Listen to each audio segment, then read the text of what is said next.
Chocolate के गोलगप्पे वाला भूत। मध्य प्रदेश से कुछ दूर एक छोटा सा खूबसूरत पालमपुर गांव था। वहाँ छोटी छोटी नदियाँ थी, तरह तरह के पहाड़ थे और प्रकृति का बहुत खूबसूरत रूप यहाँ देखने को मिलता था। लेकिन इन सब के बावजूद पालमपुर की सबसे मजेदार चीज वहाँ हर साल लगने वाला बसंत का मेला था। कहते हैं कि पालमपुर में लगने वाला मेला इतना बड़ा होता था कि कोई भी उसे एक दिन में पूरा नहीं घूम सकता था। उस मेले में गांव वाले तरह तरह के खिलौने, कई तरह की मिठाइयाँ, न जाने कितने किस्म के खेल और अलग अलग तरह की खाने पीने वाली चीजों का ठेला लगाते थे। और इन ठेलों में से एक सबसे मशहूर ठेला था सुरेश चाट भंडार। 4 पहियों के इस ठेले पर सुरेश चाट पापड़ी, टिक्की और गोलगप्पे बेचता था। लेकिन बाकी सभी चीजों से ज्यादा लोगों को सुरेश के गोलगप्पे पसंद थे। मेले में हर रोज सुरेश ठेला भर कर गोलगप्पे लेकर जाता था, लेकिन शाम होने से पहले ही उसके सारे गोलगप्पे बिक जाते थे। काफी बड़े बड़े लोग सुरेश को हराने की कोशिश कर चुके थे, लेकिन कोई भी उसे हरा ना सका, क्योंकि उसके गोलगप्पों की बात ही अलग थी। सुरेश के साथ उसका एक 12 साल का बेटा माधव और एक 16 साल का लड़का रोनित रहता था। रोनित सुरेश का बेटा नहीं था, पर पिछले साल एक दुर्घटना में अपनी बीवी को खो देने के बाद सुरेश ने अपना हाथ बटाने के लिए रोनित को साथ रख लिया था। रोनित अनाथ था। मेले में सिर्फ एक दिन बाकी रह गया था। सुरेश और रोनित दोनों तैयारियों में लगे हुए थे। सुरेश जल्दी जल्दी गोलगप्पे तल रहा था। तभी उसकी नजर माधव पर जाती है, जो बने हुए गोलगप्पों के साथ कुछ कर रहा होता है। माधव बड़ा ही चंचल होता है। वो गोलगप्पों में कभी कुछ मिला देता तो कभी कुछ। माधव को देखकर सुरेश कहता है, अरे मेरे साइंटिस्ट अब क्या कर रहा है गोलगप्पों के साथ? 1 मिनट पापा। माधव ने गोलगप्पों में थोड़ी सी हल्दी, मिर्च और धनिया डाली, फिर उस पर दही डालकर कहने लगा, ये लो, ये बन गए चटपटे दही वाले गोलगप्पे। जब तू गोलगप्पे बेचेगा ना, तब ये सब नुस्खे अपनाना।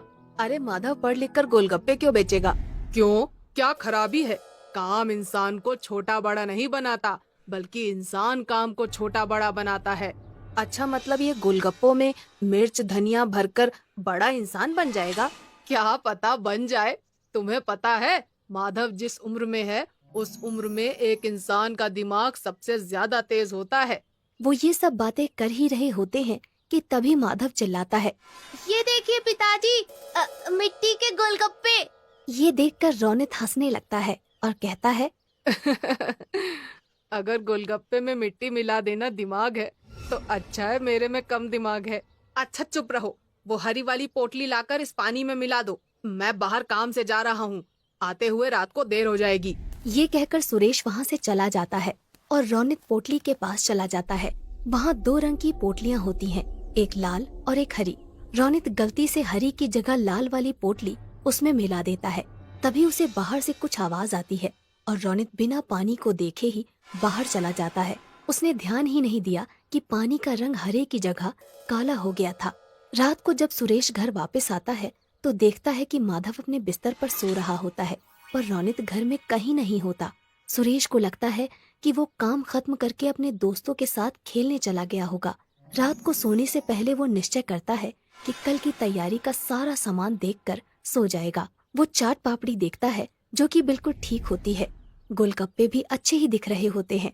फिर वो पानी के ड्रम से ढक्कन हटाता है और देखता है कि पानी भी देखने में बिल्कुल ठीक लग रहा है। उसका रंग भी आम तौर की तरह हरा ही है। सुरेश चैन की सांस लेता है और सो जाता है। अगले दिन सुबह सुबह सुरेश मेले में अपना ठेला लेकर पहुंच जाता है। सुरेश काफी थका हुआ था, क्योंकि रोनित अभी तक वापस नहीं आया था, इसलिए उसे अकेले ही सारा सामान ठेले पर लाद कर मेले में आना पड़ा। वो रोनित से गुस्सा भी था और उसे उसकी फिक्र भी हो रही थी।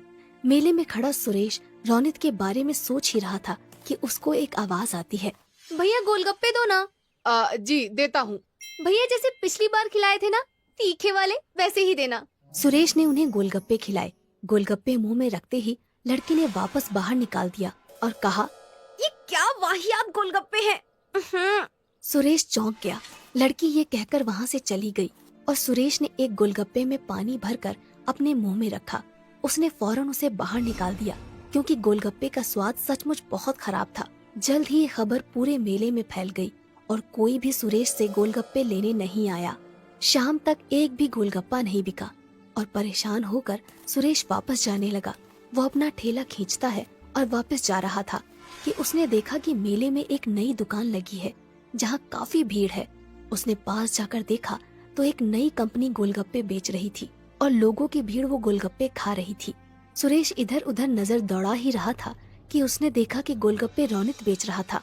सुरेश समझ गया कि ये वही कंपनी है जो सुरेश को काम पर रखना चाहती थी, पर सुरेश के मना कर देने पर उन्होंने रोनित को पटाकर उसका काम खराब कर दिया। सुरेश कुछ नहीं बोला, उसने अपना ठेला लिया और चलने लगा। उसे इस बात का दुख नहीं था कि उसके गोलगप्पे नहीं बिके, पर इस बात का ज्यादा दुख था कि जिस रोनित को उसने अपने बच्चे की तरह पाला, उसने उसे धोखा दे दिया। यही सोचते सोचते वो घर पहुंच गया। उसे देखते ही माधव बहुत खुश हुआ और बोला, पापा, आप इतनी जल्दी आ गए और सारे गोलगप्पे वापस क्यों ले आए? वो बेटा, पता है मुझे, आप इसलिए लाए ना ताकि मैं नए गोलगप्पे बना सकूं। सुरेश ने मुस्कुराकर कहा। हाँ हाँ बेटा, जाओ नए गोलगप्पे बनाओ। ये सुनकर माधव खुश हो गया और कुछ गोलगप्पे लेकर वहाँ से चला गया। सुरेश वहीं बैठकर सोचने लगा कि कैसे अपने गोलगप्पे बेचने का काम दोबारा से शुरू करे। वो ये सब सोच ही रहा होता है कि माधव अचानक उसके सामने आकर कहता है, पापा, आ करो। अरे क्यों? आ करो ना। सुरेश ने अपना मुंह खोला और माधव ने एक काला सा गोलगप्पा उसके मुंह में डाल दिया। ये क्या डाल दिया मेरे मुंह में? क्या मिलाया है तूने इसमें? चॉकलेट। अच्छा।